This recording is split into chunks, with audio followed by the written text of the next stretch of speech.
Tennessee Life is sponsored by Mid-South Sewing and Fabric has what you need for your creative adventure. If it's sewing, embroidery, or vinyl projects you need for a home business, Etsy, Pinterest, and your family, we have it. Mid-South Sewing sells Brothers Sewing and Embroidery machines and the latest scan and cut crafting machine. Mid-South Sewing and Fabric in the Gallery Shopping Center. Tennessee Life is also brought to you by The Flower Pot. For over 100 years, offering flowers and same-day delivery with 2 convenient Knoxville locations. KnoxvilleFlowerPot.com. And by viewers like you. Thank you.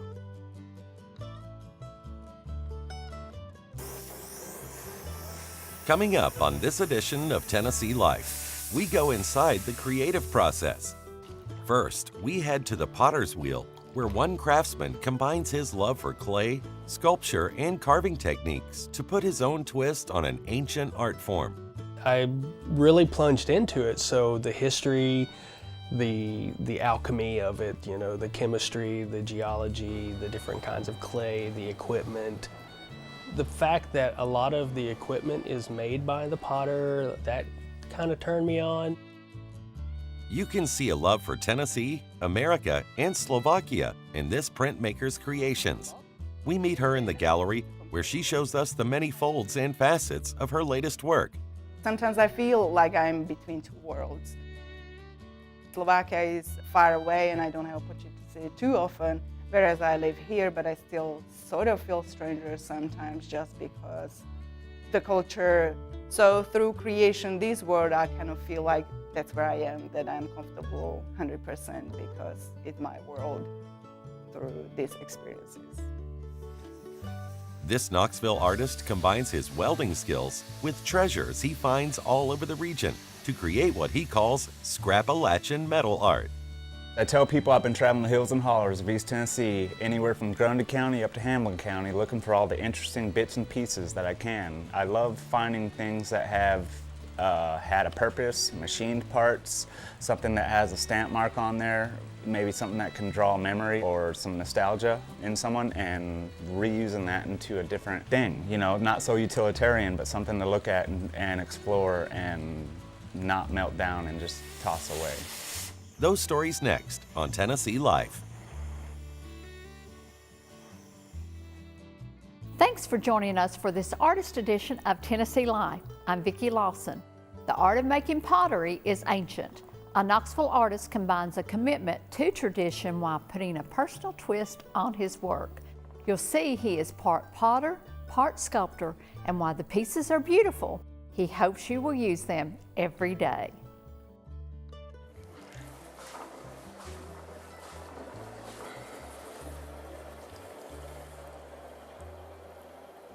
The pots that I make in the studio that I sell are also the same pots that I use in my kitchen.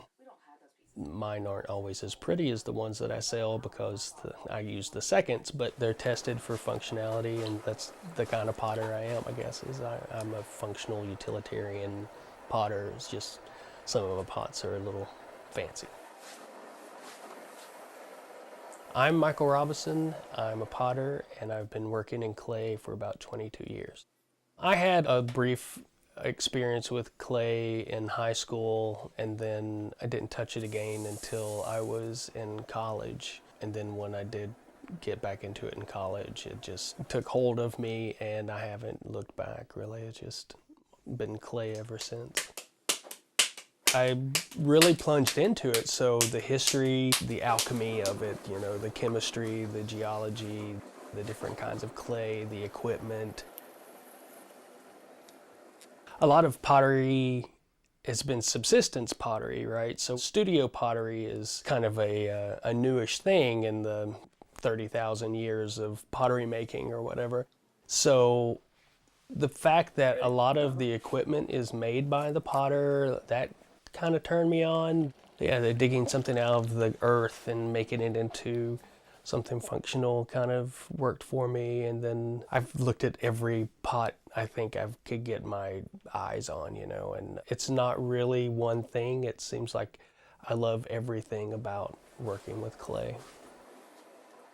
My favorite thing in the world to do is travel around to the shows to sell the work.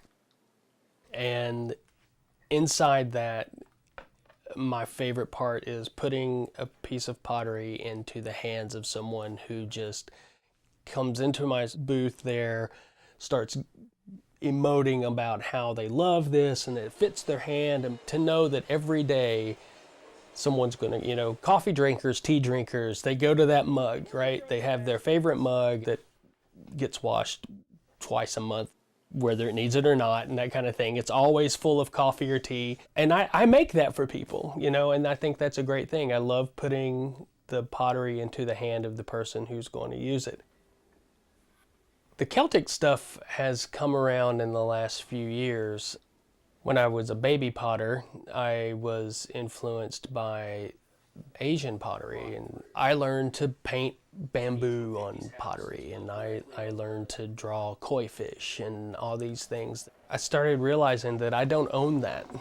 That's not my culture. I quit doing that and started doing some relatively plain things that were more from a formal aspect, just their shape and that kind of thing, and had just glazes on them and blah, blah, blah. So I eventually started carving pots. One day I started scraping around and changing the shape of pots, and then the patterns started emerging. And for a while I tried to see, I guess I still kind of do it. I totally do it. I tried to shove as much pattern and detail into one piece that I can. So a lot of times people will have a piece of mine for a while before they realize, oh my gosh, that's people dancing around in a circle. It's like, I just thought it was a pattern, but the way I've tessellated and arranged things, that the negative space makes a pattern, the positive space makes a pattern, so there's patterns on patterns working there, and I love that. I love the fact that, people have come and go, oh, I never realized that was what that was. That, those were people holding hands. And I was like, oh, cool, because that's what I was drawing. So the design work has always been leading this way, I think. I have a English-Scottish background that I'm relatively proud of, and this is I finally found something that I do kind of own this. This is something I can draw and put out there that, it speaks of my experience and something that I can actually relate to other people versus saying, well, I saw this in a book one time. I'm devoted to my sketchbook. So if I come up with an idea, I work on it in my sketchbook until I get the muscle memory down to where I can make some light marks on the clay, and then I draw with a very soft graphite stick, and then I go back over it. I always say I correct it with the cutting tools. Sgraffito is a technique that was brought around from painters, and it's basically having a substrate or a surface that's covered with a contrasting colors, and then you scratch back through it. So kind of like the old scratch board that you did as a kid. So what I do is I have a black slip, a black liquefied clay, or sometimes I use a brown clay, and it goes on top of a light colored clay.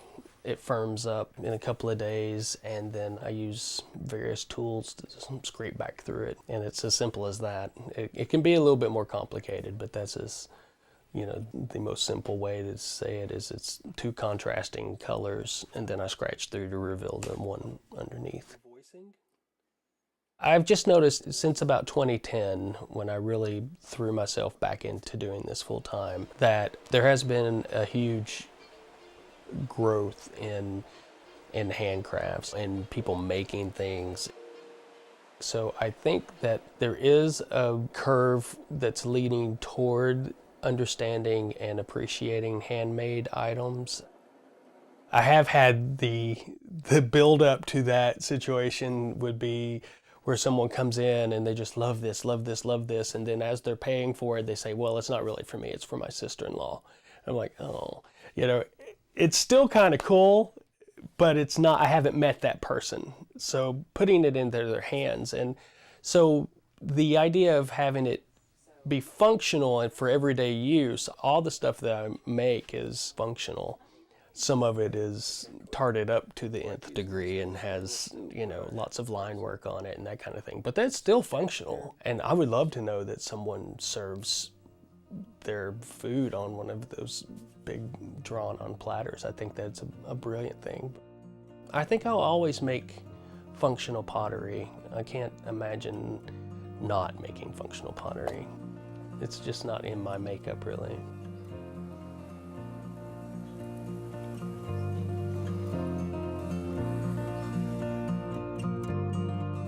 Later on Tennessee Life, meet a welder turned artist who refines the hard edges of metal and creates pieces inspired by nature. But next, from printmaking to drawing and intricate paper folds, we show you the many layers of this artist's love for her two worlds. And I was able to print it so it's closest. Sometimes artists express their love for two worlds in their creations. In Tatiana Potts' latest artwork, you will see images inspired by Tennessee and her native Slovakia.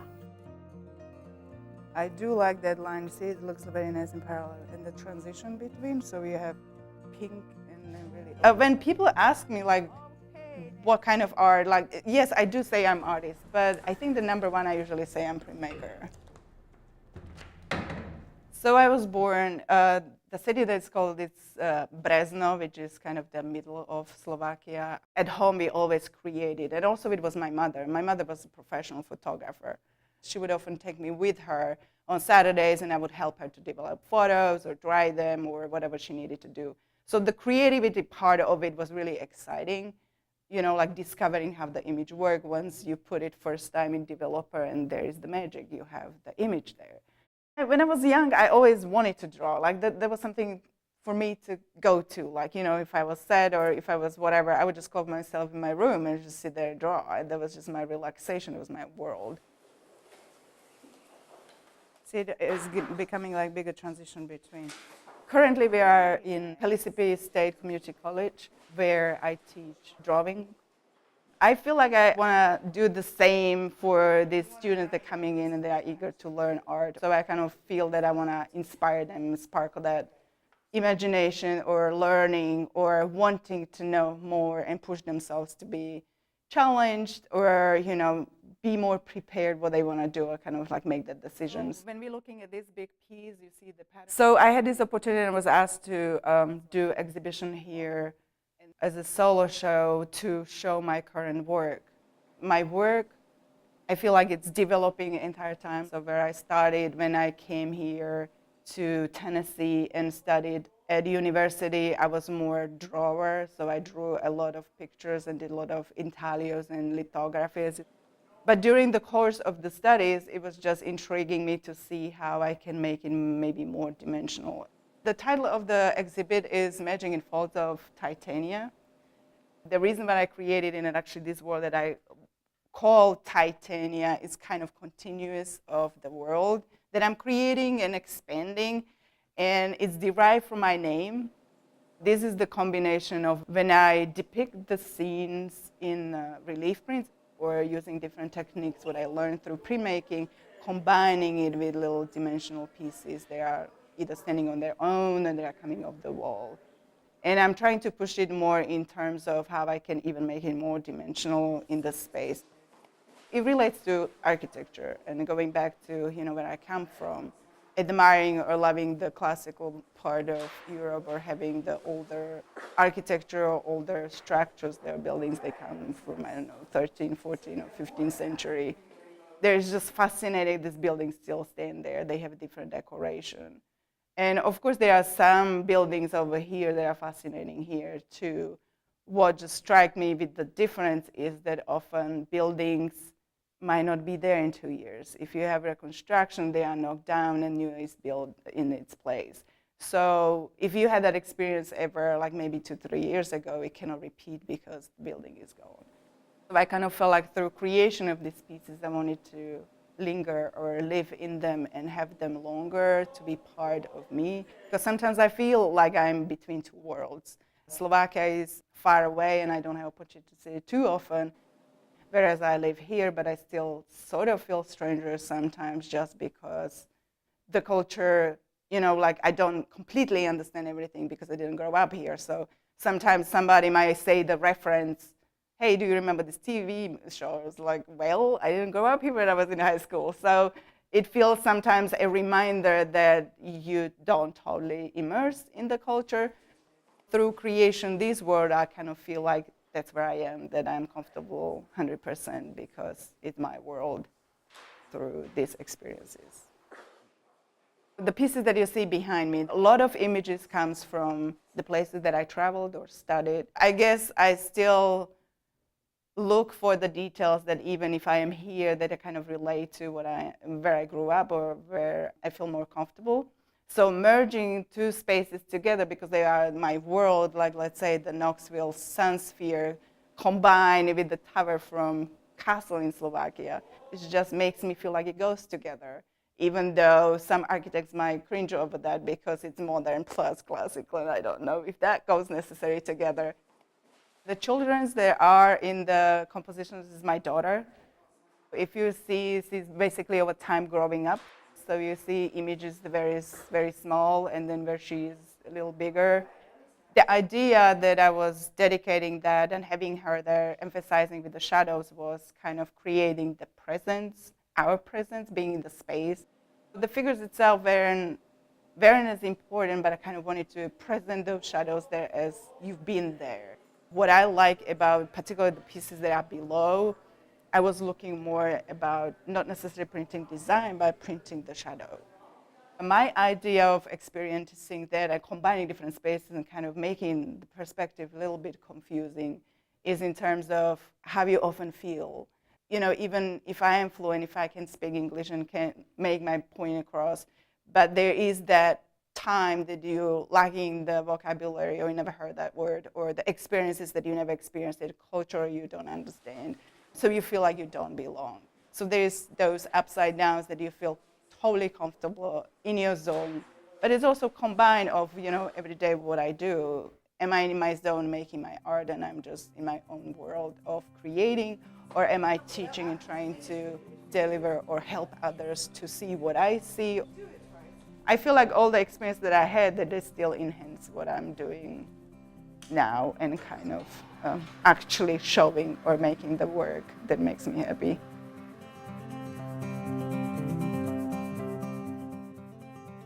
For Gregory Toon, a trip to a scrapyard is a treasure hunt full of possibilities.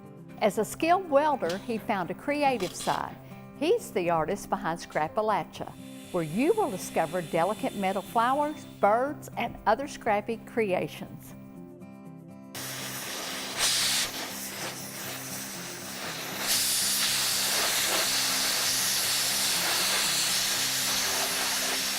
After welding for 10 years, the thought, is this gonna hold, has left.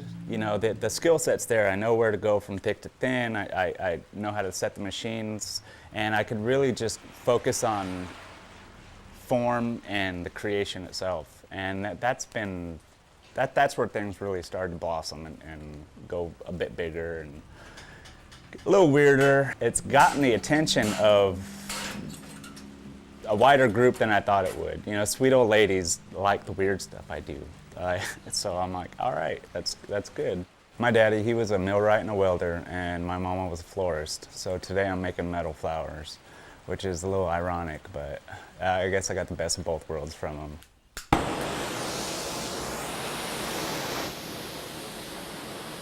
When I was on the job and I was a metal worker, I worked a lot of hours and I worked hard and I enjoyed what I did, but I never had a facility foreman or owner come down with a tear in his eye. So grateful that I got his pipe ran for his air conditioning unit. He always wanted it done cheaper and quicker, and it didn't matter how many hours you're gonna work, but I could take an old gear and turn it into a clock with some kind of hand-cut emblem on there, and it will draw such an emotion out of the person that piece meant something to, or could see a piece and have a memory come to. It's amazing, the human connection that happens through that. That's something that art gives back. My name is Gregory Toon. I live here in Knoxville, Tennessee, and I am the owner and operator of Scrap Latch and Metalwork. I take repurposed goods. I tell people I've been traveling the hills and hollers of East Tennessee, anywhere from Grundy County up to Hamilton County, looking for all the interesting bits and pieces that I can. I love finding things that have had a purpose, machined parts, something that has a stamp mark on there, maybe something that can draw memory or some nostalgia in someone, and reusing that into a different thing, you know, not so utilitarian, but something to look at and explore and not melt down and just toss away. I'll hit thrift stores from time to time and just hit their appliance aisle and look for any kind of wrought iron pieces I can. I often go to scrap yards that will let you buy. If they aren't the ones that want to let you buy, if I take photos of stuff I've done, they'll usually let me go in there and pick and prod through their piles. I'll go to automotive shops and ask them about it, and that's always been pretty well received. After you make scrap metal art for a while, it seems like the scrap metal fairy will come along and sprinkle scrap metal on your property. And I've come home to a pile of tubas sitting in my driveway. I don't know where these things come from, but they keep showing up. Someone will see a piece of my artwork on their friend's wall and then tell them, let that guy know he can come dig through my scrap pile. And sometimes there'll just be a little pile behind a guy's barn, or I'll go to a factory where they're making industrial staircases, and he said, you could have that building and everything in it. Sometimes it's a gold mine, sometimes it's a bust.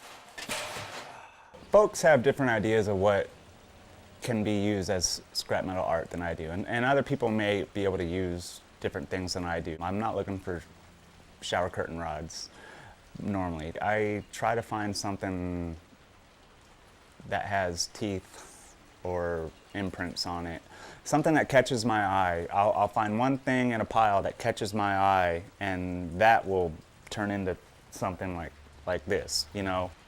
It wasn't that I had the whole idea in mind, it was this one piece, and then I just try to embellish upon that.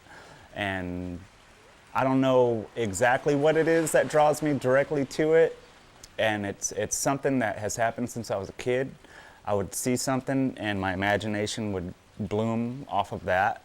I had to try to temper that for a long time, because it would just get me in trouble. My imagination would run wild, you know, and I was trying to fit into that peg hole. When I found my voice with metal art, I was able to see these thoughts I had even as a child grow. I tell people right now at 40 years old, I'm still building things I thought of when I was 6. And if I don't do it, if I don't feel like I've done it right the first time, I'll try it 5 or 6 more times, and maybe I'll get it and maybe I won't. Maybe something else will turn out of it. There's really never a time where I just have nothing to do. There's always, I could always get moving on something, and that to me is amazing. I don't have a lot of still time. You know, if I'm not doing it, I'm thinking about it. And the characters that I meet coming across some of these items has been enlightening and entertaining, and sometimes challenging to get through to them and get things out of them, or seeing that how much they care about their items still, that they really aren't ready to let things go. I like a scrapyard because they know they're getting rid of their stuff, but some people will say, yeah, come on out and pick my barn, and then they realize, man, that's Papa's nail keg. I can't get rid of that. And I have to respect that, and I understand that, because really what I'm going to do is completely change it, most likely. And so some things need to be left alone, and other things can be brought back into the light and changed into something else. My family does come from these hills, and I think one thing about my grandmother that I always liked was her you can do it attitude. Doesn't matter what you have, you can do it. Sort of that whole pull yourself up by your bootstraps, that woman was tough. And I appreciated that in her. And having that handmade quality, just knowing where it came from and knowing that you can do it has really fed into my whole lifestyle. Since I've moved here, the mayor has gone out and announced Knoxville as Maker City. There's just so much going on about people having handmade items. People want to see that muffin that's been handmade. They like their craft beer. They want to see the rivets. They want to see the welds. They want to see the stitches. They want to know who stitched it. It's very tactile, and you can touch it and feel it and be a part of it. You know, it's not just owning a possession, it's being part of a community, really, a community of makers who have made things, and your contribution is making that bigger and better. This area has such a long history of craftsmanship and artisans. We want to see the grains in the wood. We want to see how things are made. We want to do it ourselves. And Knoxville is very welcoming to it. It's been a wild journey, really. You know, and I know it's not done yet.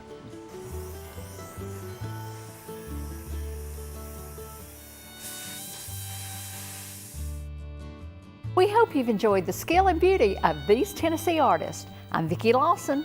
See you on the next Tennessee Life.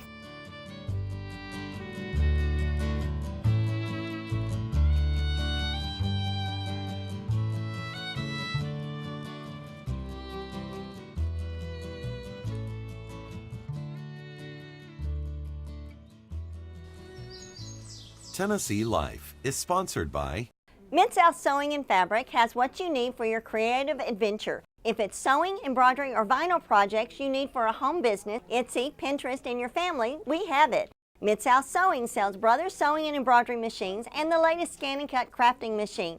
Mid-South Sewing and Fabric in the Gallery Shopping Center. Tennessee Life is also brought to you by The Flower Pot. For over 100 years, offering flowers and same-day delivery with 2 convenient Knoxville locations. KnoxvilleFlowerPot.com. And by viewers like you. Thank you